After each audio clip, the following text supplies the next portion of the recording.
Dear student, आज का जो मेरा टॉपिक है वह टॉपिक है समोत्पाद वक्र मूल बिंदु की ओर उन्नतोदर होते हैं, यानी ISO quants are convex to the origin. अब देखिए, समोत्पाद वक्र जितने भी हैं वो सब मूल बिंदु की ओर उन्नतोदर होने से पहले भी ये समोत्पाद वक्र एक दूसरे को कभी भी काटते नहीं हैं। और इसकी जो तीसरी विशेषता है वह यह है कि समोत्पाद वक्र मूल बिंदु की ओर उन्नतोदर होते हैं। अब देखिए, समोत्पाद वक्र मूल बिंदु की ओर उन्नतोदर होते क्यों हैं, तो इसका जो कारण है, सबसे पहले समोत्पाद वक्रों का मूल बिंदु की ओर उन्नतोदर या अवतल अथवा नतोदर होना यह प्रकट करता है कि जैसे जैसे साधन के को स्थान पर या साधन के स्थान पर लेवर का प्रयोग किए बढ़ाया जाता है, तो यानी जो L है वह L द्वारा K की प्रतिस्थापन की जो सीमांत दर है वह बढ़ती है। अब देखिए, यहाँ K और L क्या है, दो चीजें हैं। K यानी कैपिटल जो पूंजी है, और L यानी लेबर जो श्रम है। तो यहाँ ये जो मूल बिंदु की ओर उन्नतोदर होते हैं उसका कारण यह है कि जैसे जैसे साधन के स्थान पर श्रम यानी जो L है उस L का प्रयोग अगर बढ़ाया जाता है तो L द्वारा K की प्रतिस्थापन की जो सीमांत दर है वह बढ़ती प्रतिस्थापन की सीमांत दर यथार्थवादी नहीं है। अब देखिए, यहाँ क्या है, समोत्पाद वक्र या समोत्पाद वक्रों की उन्नतोदरता का तात्पर्य यह है कि परिवर्तनशील साधन की या परिवर्तनशील साधन के अधिक प्रयोग पर ह्रासमान प्रतिफल प्राप्त होते हैं। और जब ये ह्रासमान प्रतिफल प्राप्त होते हैं तो साधनों से ह्रासमान प्रतिफल प्राप्त होने का जो प्रमुख कारण है वह यह है कि विभिन्न साधन वस्तु उत्पादन के लिए पूर्णतया कैसे होते हैं, स्थानापन्न होते हैं। यानी यह पूर्णतया स्थानापन्न होते हैं, एक के बदले में दूसरी वस्तु का उपयोग किया जा सकता है। फिर बात ये आती है कि समोत्पाद वक्रों की उन्नतोदरता का जो स्पष्टीकरण हम करते हैं तो वह कैसे करते हैं। तो देखिए, समोत्पाद वक्रों की उन्नतोदरता का स्पष्टीकरण, और इसके अंतर्गत समोत्पाद वक्रों की जो उन्नतोदरता का मुख्य आर्थिक जो कारण है वह यह है कि समोत्पाद वक्रों की नतोदर यानी कॉन्वेक्स अथवा रेखीय लाइनर आकृति के होने पर वस्तु उत्पादन में दोनों ही साधनों का प्रयोग नहीं होगा। फिर क्या होगा, समोत्पाद वक्र के नतोदर अथवा सरल रेखा होने की स्थिति में वस्तु उत्पादन के लिए केवल एक साधन ही प्रयोग होता है। और जब एक साधन प्रयोग होगा तो वास्तव में औद्योगिक तथा कृषि क्षेत्रों में वस्तु उत्पादन के लिए एक से अधिक साधनों का प्रयोग होता है। और जब एक से अधिक साधनों का प्रयोग होता है तो समोत्पाद वक्र मूल बिंदु की ओर उन्नतोदर होते हैं। फिर बात यह आती है कि समोत्पाद वक्रों की उन्नतोदरता की मात्रा दो साधनों में प्रतिस्थापन की जो दर है वह किस गति से घटती है। तो यहाँ हमें यह भी ज्ञात करना है कि जो प्रतिस्थापन की दर है उसके घटने की जो दर है वह क्या है। तो यहाँ देखिए, अर्थात किस तेजी से साधन की सीमांत प्रतिफल घटते हैं या सीमांत जो प्रतिफल हैं उनमें जो घटते हैं पर निर्भर है या नहीं है। जितनी अधिक गति से साधनों में तकनीकी प्रतिस्थापन की जो दर है जिसे हम MRTS यानी marginal rates of technical substitution बोलते हैं, उसे हम MRTS जिसे हम मार्जिनल रेट्स टेक्निकल सब्स्टिट्यूशन यानी सीमांत प्रतिस्थापन की यानी तकनीकी सीमांत प्रतिस्थापन की दर। और जब यह दर यानी MRTS घटेगी तो उतना ही अधिक समोत्पाद वक्र उन्नतोदर होंगे। फिर बात यह आती है इसके अंतर्गत कि पूर्णतः स्थानापन्न तथा पूर्णतः पूरक समोत्पाद वक्र क्या होते हैं।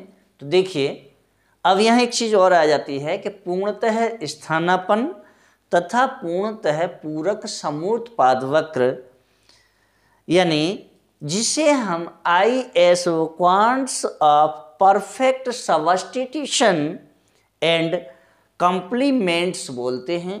और इसमें समोत्पाद वक्रों की उन्नतोदरता की इस विशेषता या इस सामान्यतया या सामान्य विशेषता के दो अपवाद खड़े हो जाते हैं। और इसमें जो पहला अपवाद है वह यह है कि पूर्णतया स्थानापन्न साधन।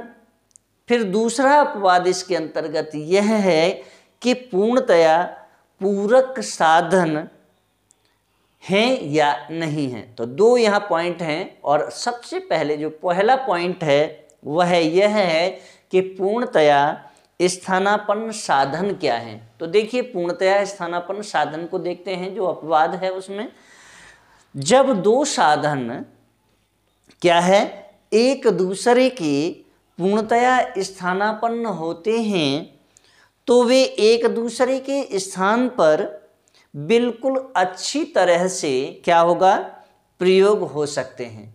और जब यह पूरी तरह से प्रयोग हो सकते हैं तो क्या होता है, वस्तुतः उन्हें एक ही साधन समझा जा सकता है। और जब इन्हें एक ही साधन समझा जा सकता है तो इसलिए दो पूर्णतया साधनों के बीच प्रतिस्थापन की सीमांत दर स्थिर रहती है। और जब यह सीमांत दर स्थिर रहती है तो दो पूर्णतया साधन या दो पूर्णतया स्थानापन्न साधनों के बीच प्रतिस्थापन की सीमांत दर स्थिर रहने के कारण समोत्पाद वक्र सरल रेखा की आकृति के होते हैं। अब देखिए, सरल रेखा की आकृति के कैसे होते हैं। तो मैं आपके समक्ष दो रेखा चित्रों का निर्माण कर रहा हूं और इन दोनों रेखा चित्रों के निर्माण से आप समझ लेंगे कि एक की जो आकृति है वह बिल्कुल सरल रेखा के तरह से है। तो देखिए कैसी आकृति बनेगी इसमें।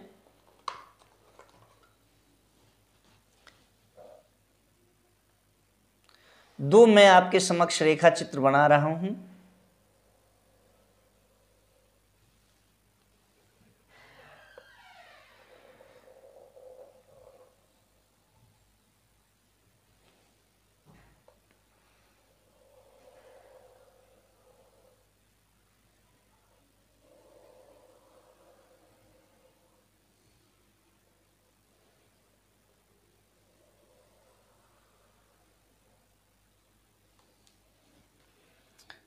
ये x, ये मूल बिंदु O, ये y और ये आपके समक्ष मैंने समोत्पाद वक्र यानी Q1, Q2 और Q3, Q1, Q2 Q3 समोत्पाद वक्र लिए हैं और यह फैक्टर x है, फैक्टर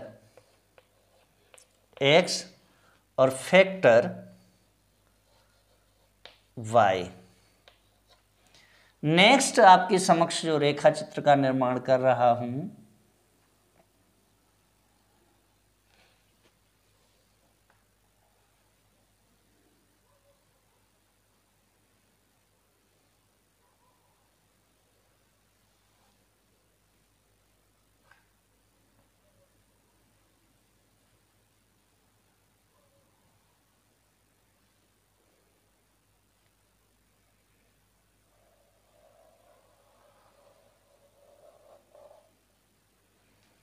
मूल बिंदु और ये x एक्सिस, इधर y एक्सिस, और इसमें क्या होगा देखिए,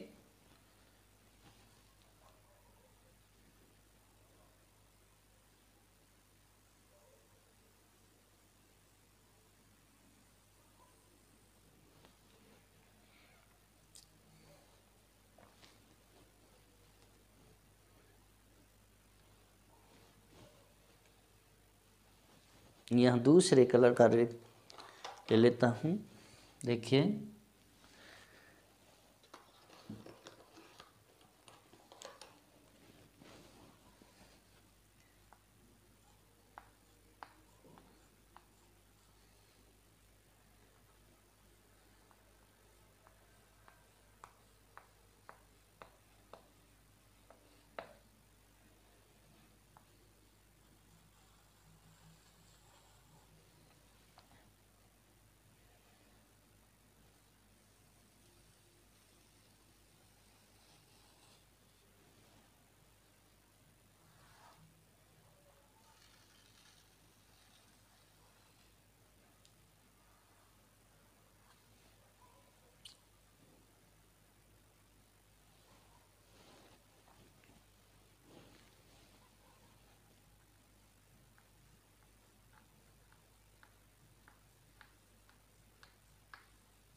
यहाँ आप देख रहे हैं मैंने 3 ISO क्वांट यानी जो समोत्पाद वक्र हैं उन समोत्पाद वक्र 3 समोत्पाद वक्रों को खींचा है। पहला है Q1, दूसरा है Q2 और तीसरा है Q3, और इनमें हम जो बिंदु हैं वह बिंदु हैं A और R, यह बिंदु है H और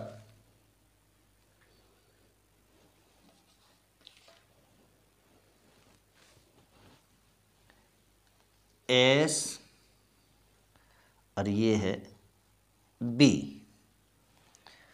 और नेक्स्ट फैक्टर X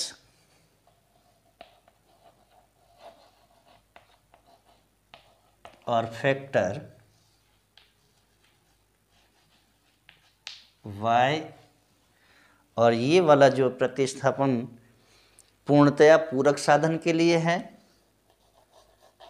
पूर्णतया पूरक साधन, और यह वाला जो रेखा चित्र है वह है पूर्णतया स्थानापन्न साधन, पूर्णतया स्थानापन्न साधन। अब देखिए, मैंने आपके समक्ष दो रेखा चित्र खींचे हैं, ए और बी। अब इसमें देखें आप, जो ए रेखा चित्र है इसमें क्या है, मैंने आपको बताया कि वक्र सरल रेखा की आकृति के होते हैं। और यहाँ जब वक्र सरल रेखा की आकृति के बन जाते हैं तो फिर क्या होता है, तब समोत्पाद वक्रों की उन्नतोदरता का जो दूसरा कारण है, वह दूसरा कारण होता है समोत्पाद वक्रों की उन्नतोदरता का दूसरा कारण पूर्णतया पूरक साधनों का है, और जिसके समोत्पाद वक्र समकोण आकार के होते हैं या समकोण आकृति के, अथवा अंग्रेजी के एल अक्षर के आकार के हो जाते हैं। तो देखिए, ये दूसरे जो पूर्णतया पूरक साधन जहाँ होते हैं वहाँ एल आकार के समोत्पाद वक्र बन जाते हैं, और पहली कंडीशन में यह सरल रेखा के आकार के होते हैं। फिर बात यह आती है कि जो दोनों ही रेखा चित्र हैं, तो रेखा चित्र में साधन x की ओ ए मात्रा, साधन यानी जो x है उसकी ओ ए मात्रा तथा साधन y की ओ बी मात्रा का प्रयोग करके हम समोत्पाद वक्र Q1 द्वारा व्यक्त वस्तु की उत्पादन का स्तर प्राप्त होता है।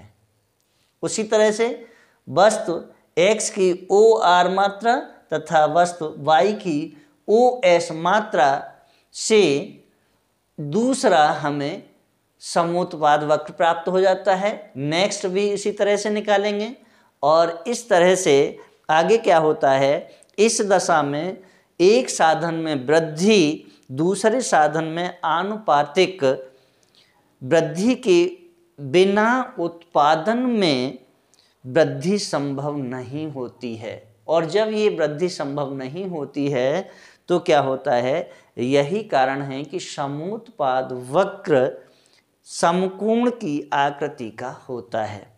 आप फिर से एक बार इसे देखें कि जो मैंने रेखा चित्र बी आपके समक्ष बनाया है, इस रेखा चित्र बी में साधन x की ओ ए मात्रा तथा साधन y की ओ बी मात्रा का प्रयोग करके हम समोत्पाद वक्र Q1 द्वारा व्यक्त वस्तु के उत्पादन का स्तर प्राप्त होता है। और जब यह स्तर प्राप्त हो जाता है तो इस दशा में एक साधन में वृद्धि और दूसरे साधन में आनुपातिक वृद्धि के बिना उत्पादन में वृद्धि संभव नहीं होती है। अगर ये कंडीशन नहीं है तो जो समोत्पाद वक्र होगा वह सरल रेखा के आकार का समोत्पाद वक्र होगा। फिर क्या होता है, समोत्पाद वक्र समकोण की आकृति का होता है जिसके दो बाजू हैं। कौन कौन से? एक उदय सरल रेखा तथा दूसरा क्षितिज के समानांतर रेखा, और ये दो बाजू एक दिए हुए अनुपात में दो साधनों के संयोग पर बनाए जाते हैं। यदि साधन x की ओ आर तक बढ़ाई जाती है, यानी जो साधन x है उसकी मात्रा ओ ए से ओ आर तक अगर बढ़ाई जाती है तो क्या होता है, तो ओ आर ओ ए से कैसा होगा, दो गुना, यानी ओ आर ओ ए से दो गुना है। और जब ये दो गुना होता है तो साधन y की मात्रा ओ एस तक बढ़ानी होती है, यानी ओ बी से ओ एस तक बढ़ानी होती है। इसी तरह से तीसरे में अगर हम लंब गिराएं और उसे हम एस टी नाम दे दें और इधर हम क्यू नाम दें, तो क्यू और टी को उसी अनुपात में बढ़ाना होगा। फिर बात यह आती है कि जो OS है, उस OS की मात्रा को OB मात्रा से दोगुनी होती है, और जब ये दोगुनी होती है तो साधनों में क्या होगा, अनुपात स्थिर रहता है। और जब यह स्थिर रहे तो यहाँ यह उल्लेखनीय है कि उत्पादन की या उत्पादन भी उसी अनुपात में बढ़ेगा जिस अनुपात में साधन बढ़ाए जाते हैं। फिर इसके बाद जो पॉइंट आता है वह पॉइंट यह है कि स्थिर अनुपात तथा परिवर्तनशील अनुपात उत्पादन फलन क्या है। अब यहाँ पहले हम देख रहे थे कि दो साधनों का हम उत्पादन फलन ज्ञात कर रहे थे, लेकिन अब यहाँ एक चीज़ और आ गई है कि स्थिर अनुपात तथा परिवर्तनशील अनुपात उत्पादन फलन क्या है। तो देखिए यहाँ fix proportions and variable proportions production function क्या है। तो यहाँ उत्पादन फलन दो प्रकार का होता है। अब यहाँ वापस फिर देख रहे हैं कि उत्पादन फलन दो प्रकार का है। पहला कैसा है, पहला है स्थिर अनुपात के उत्पादन फलन, जिसे हम फिक्स प्रपोर्शंस प्रोडक्शन फंक्शन बोलते हैं। और दूसरे प्रकार का जो होता है वह विभिन्न पूंजी श्रम अनुपातों के उत्पादन फलन का, अर्थात जिसे हम परिवर्तनशील अनुपात उत्पादन फलन बोलते हैं, जैसे वेरिएबल प्रोपोर्शंस प्रोडक्शन फंक्शन। अब देखिए दोनों को मैं अलग अलग आपके समक्ष बता रहा हूँ। पहला जो है वह उत्पादन फलन स्थिर अनुपात अथवा परिवर्तनशील अनुपात का इस बात पर निर्भर करता है कि उत्पादन के जो गुणांक हैं वह गुणांक स्थिर हैं अथवा परिवर्तनशील हैं। अगर स्थिर हैं तो पहली वाली कंडीशन स्थिर अनुपात के उत्पादन फलन, और अगर परिवर्तनशील हैं तो द्वितीय वाली कंडीशन परिवर्तनशील अनुपात उत्पादन फलन होंगे। फिर यहाँ एक चीज़ नई यह है कि किसी पदार्थ की एक इकाई को अगर हम उत्पादित करने के लिए उत्पादन साधन की आवश्यक मात्रा को उत्पादन का हम तकनीकी गुणांक कहते हैं।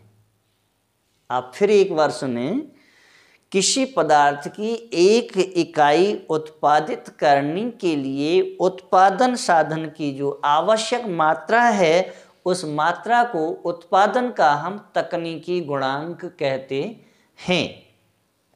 यदि एक पदार्थ की 200 इकाइयाँ उत्पादित करने के लिए अगर हम 25 मजदूरों का या 25 श्रमिकों की आवश्यकता होती है तो इसका जो गुणांक होगा वह गुणांक होगा 1/8, यानी 25 का हम 200 में भाग देंगे तो 8 बार जाता है, इसलिए जो गुणांक होगा वह 1/8 यानी 1/8 होगा।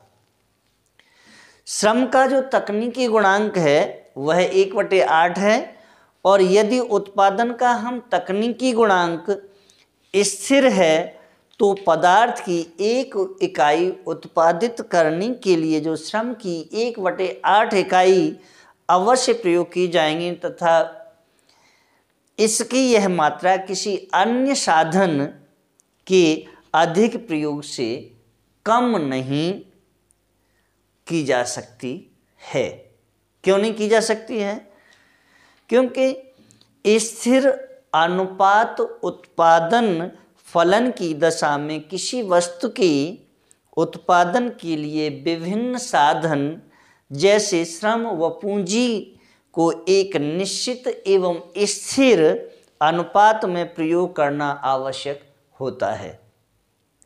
इसके विपरीत जब उत्पादन का तकनीकी गुणांक परिवर्तनशील होता है, तब किसी पदार्थ की एक इकाई उत्पादित करने के लिए आवश्यक साधन की जो मात्रा है वह मात्रा घटाई बढ़ाई जाती है। जब यह घटाई और बढ़ाई जाती है और इसके स्थान पर किसी अन्य साधन का अगर प्रयोग संभव हो तो उत्पादन फलन परिवर्तनशील अनुपात का होगा। क्या होगा? अगर इसमें कोई परिवर्तन हो तो यह उत्पादन फलन कैसा होगा? परिवर्तनशील अनुपात का होता है। फिर यहाँ एक और नया पॉइंट खड़ा हो जाता है और वह यह है कि स्थिर अनुपात के उत्पादन फलन का भी समोत्पाद वक्रों द्वारा हम निरूपण करेंगे दोनों के। तो देखिए कैसे करते हैं। यहाँ देखिए स्थिर अनुपात के उत्पादन फलन का भी समोत्पाद वक्रों द्वारा निरूपण कैसे किया जाता है। तो यहाँ पहले आप देखेंगे कि स्थिर अनुपात के जो फलन हैं उन फलनों में दो साधनों का, जैसे श्रम और पूंजी, जब ये दोनों ही साधन श्रम और पूंजी का किसी पदार्थ के उत्पादन के लिए स्थिर अनुपात में प्रयोग किया जाता है तो ऐसे उत्पादन फलन में समोत्पाद वक्र की आकृति समकोण प्रकार की होती है। जब ये समकोण प्रकार की होती है जो मैंने आपके समक्ष बनाई है, यहाँ एक चीज और है कि जो समकोण प्रकार की है इसमें भी हम देखते हैं कि माना कि किसी पदार्थ की 100 इकाइयों के उत्पादन के लिए पूंजी तथा श्रम की क्रमशः 2 और 3 इकाइयों की आवश्यकता अगर है तो पूंजी श्रम अनुपात क्या होगा? 2:3 हो जाता है। क्या होता है? किसी पदार्थ की 100 इकाइयों को उत्पादित करने के लिए पूंजी तथा श्रम की क्रमशः 2 और 3 इकाइयों की अगर हमें आवश्यकता है तो इसका जो पूंजी श्रम अनुपात होगा वह होगा 2:3। इस स्थिति में यदि पूंजी की 2 इकाइयों को श्रम के साथ या श्रम की 4 इकाइयों का प्रयोग किया जाए तो श्रम की एक अतिरिक्त इकाई का अपव्यय होगा, और जब यह अपव्यय होगा तो श्रम की इस अतिरिक्त इकाई से कुल उत्पादन में कोई वृद्धि नहीं होगी, और ऐसे उत्पादन फलन में उत्पादन की मात्रा बढ़ाने के लिए हमें पूंजी श्रम अनुपात के लिए स्थिर रखना पड़ता है। अब देखिए इसे भी देख लेते हैं। चलिए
यानी ए, बी और सी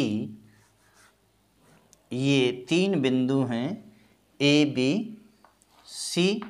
और आप इसमें देख रहे हैं कि जो मैंने आपके समक्ष समोत्पाद वक्र बनाए हैं वह समोत्पाद वक्र एल के आकार के हैं।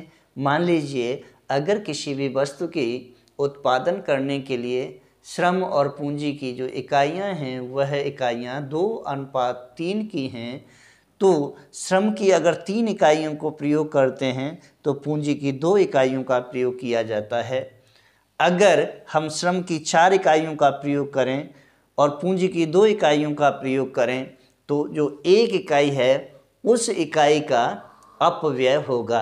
इसीलिए हमें श्रम की चौथी इकाई के साथ ही पूंजी की भी इकाई को बढ़ाना होगा।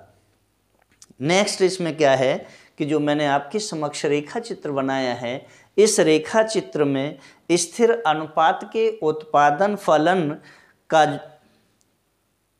को जो दर्शाया गया है वह रेखा ओ आर, कौन सी, ओ और आर रेखा है। ये ओ आर रेखा, ओ आर रेखा से हमने इसे रिप्रेजेंट किया है। तो यहाँ देख रहे हैं कि ओ आर की जो ढाल है वह ढाल दी हुई है जिसमें पूंजी श्रम अनुपात के बराबर है। यहाँ यह उल्लेखनीय है कि रेखा चित्र में प्रत्येक समोत्पाद वक्र पर एक साधन का सीमांत उत्पादन शून्य है। एक साधन का सीमांत उत्पादन कैसा है, शून्य है।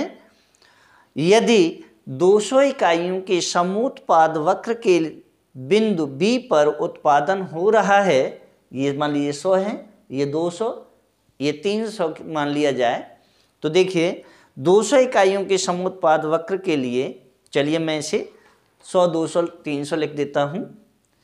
Q1 कितने का है, 100, Q2 200 और Q3 300 यानी 300।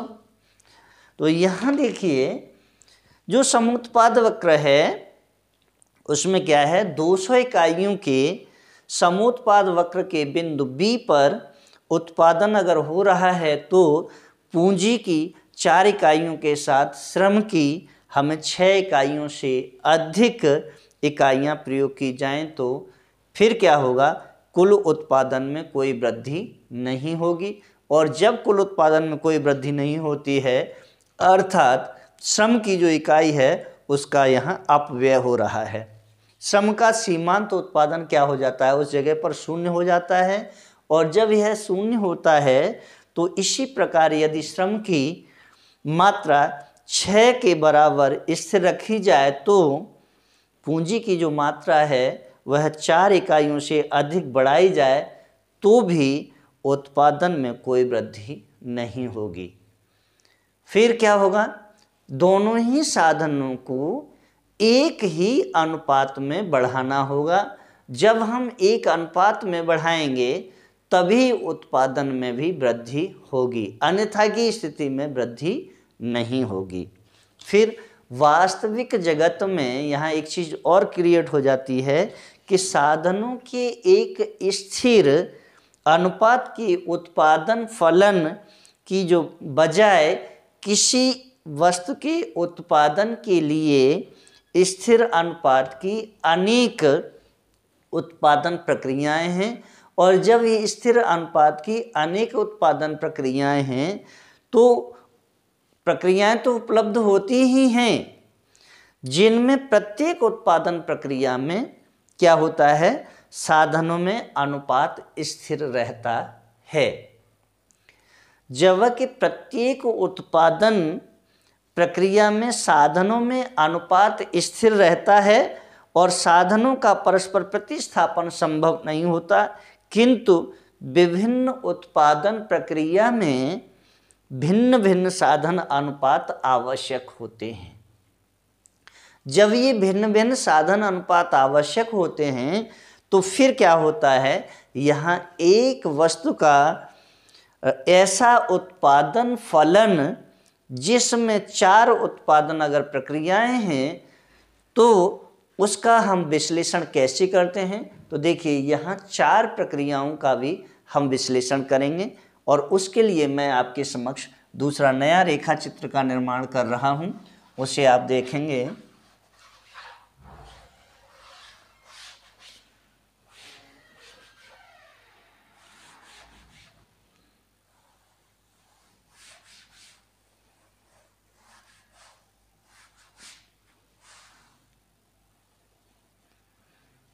देखिए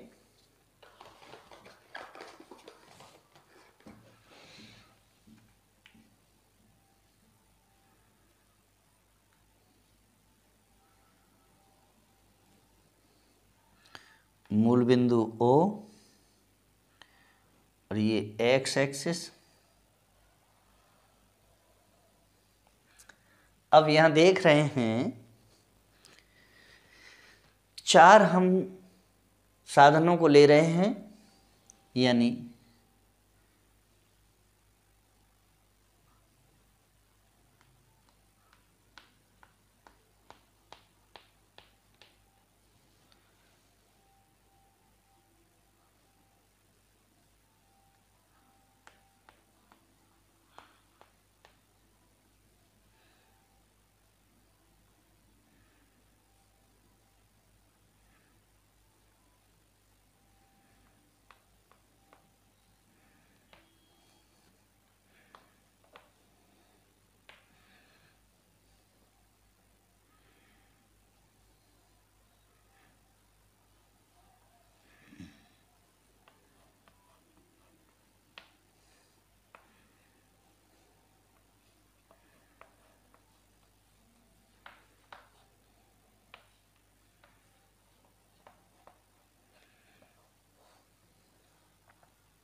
चार यहाँ साधन हैं। इन चारों ही साधनों को आप देखेंगे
यानी Q1, Q2, Q3, Q4। देखिए इन्हें हम और भी नाम दे सकते हैं, QRST, इसे QRS और T, ये 4 समोत्पाद वक्र हैं या 4 उत्पादन के जो साधन हैं उनको, और इन सभी पर 200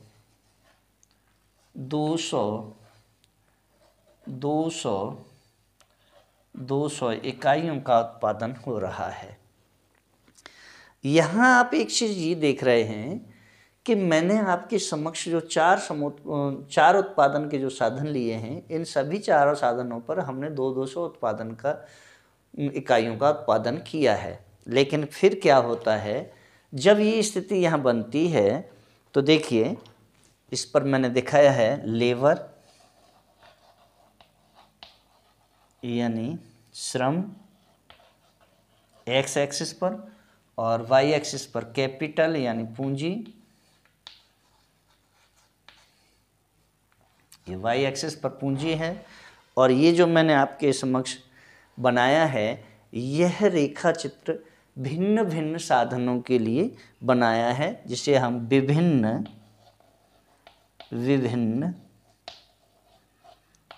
पूंजी श्रम अनुपात के उत्पादन फलन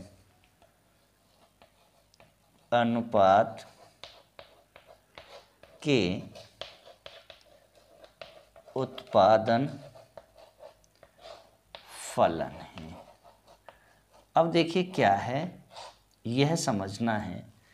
देखिए जो मैंने आपके समक्ष रेखा चित्र बनाया है, इस रेखा चित्र में 4 समोत्पाद वक्रों को मैंने लिया है और उस पर जो समोत्पाद वक्र खींचे गए हैं, जो 4 उत्पादन प्रक्रियाओं अथवा 4 स्थिर श्रम पूंजी अनुपातों को दर्शाते हैं, उसमें पहला क्या है, इन सभी समोत्पाद वक्रों पर समान मात्रा यानी 200 इकाइयों में उत्पादन होता है। फिर क्या है, O Q O R O S O T प्रक्रिया रेखाएं हैं और ये जो चारों प्रक्रिया रेखाएं हैं, जिनकी ढालें विभिन्न पूंजी श्रम अनुपातों के बराबर हैं। क्यू आर एस तथा टी बिंदुओं को क्या है, सरल रेखा द्वारा मिलाने से हमें एक विंकुचित रेखा, कौन सी विंकुचित रेखा क्यू आर एस टी, अगर मैं इसे साफ कर देता हूं, क्यू आर एस टी रेखा मिलती है। और यह जो रेखा है, यह कैसी रेखा है, विकुंचित रेखा है, जिस पर दर्शाए गए 4 बिंदुओं में से प्रत्येक से 200 इकाइयों का उत्पादन संभव होता है।